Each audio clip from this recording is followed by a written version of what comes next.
तिथियों का मतलब, अगर कोई तुमसे तिथि के विषय में पूछे तो तुम शायद उस दिन की तारीख, माह, वर्ष, जैसे कि 2000 या इसी तरह का कोई और वर्ष बताओगे।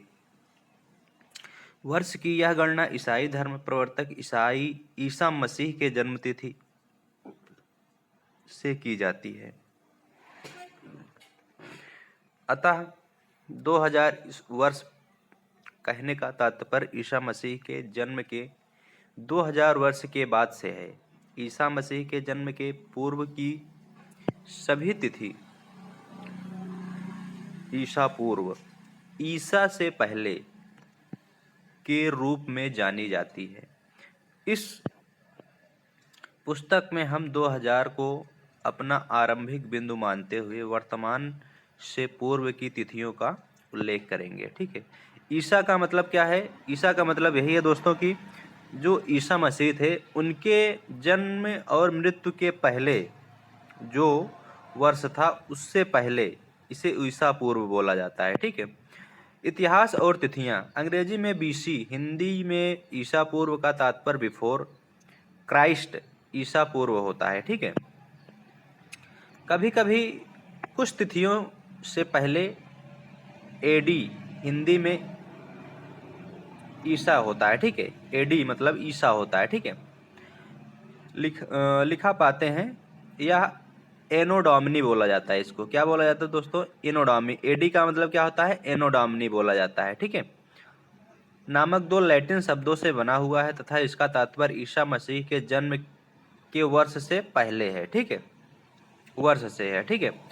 कभी एडी की जगह ईसी तथा बीसी की जगह बीसीई का प्रयोग होता है। सीई अक्षरों का प्रयोग कॉमन एरा तथा बीसीई का बिफोर कॉमन एरा के लिए होता है। हम इन शब्दों का प्रयोग इसलिए करते हैं क्योंकि विश्व के अधिकांश देशों में अब इस कैलेंडर का प्रयोग सामान्य हो गया। भारत में तिथियों के इस रूप का प्रयोग लगभग 200 वर्ष पूर्व आरंभ हुआ था। कभी कभी अंग्रेजों के बीपी अक्षरों का प्रयोग होता है जिसका तात्पर्य बिफोर प्रेजेंट वर्तमान से पहले है। ठीक है। कल्पना करो तुम्हें यह पुरातत्वविद का साक्षात्कार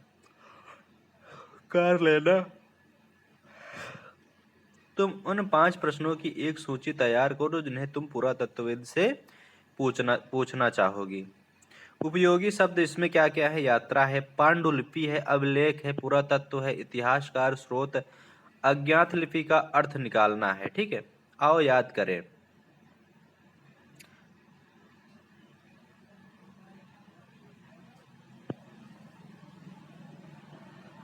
नर्मदा नदी पहला बड़ा राज्य। ठीक है। मगध, आखेड़ तथा संग्रहालय है। गारो पहाड़ियाँ कहाँ है? गारो पहाड़ियाँ लगभग 25 वर्ष पूर्व नगर में बसा था। सिंध था इसकी सहायक नदियाँ। आरंभिक कृषि, गंगा नदी प्रथम नगर था। ठीक है। पांडुलिपियों ताबलेखों में से एक प्रमुख अंतर बताना है। ठीक है। आओ चर्चा करें। ठीक है। रसीदा के प्रश्न को फिर से पढ़ो। ठीक है। ये है हमारे क्वेश्चन है। ठीक है। इसको आप लोग को होमवर्क है, आप लोग करिएगा। ठीक है।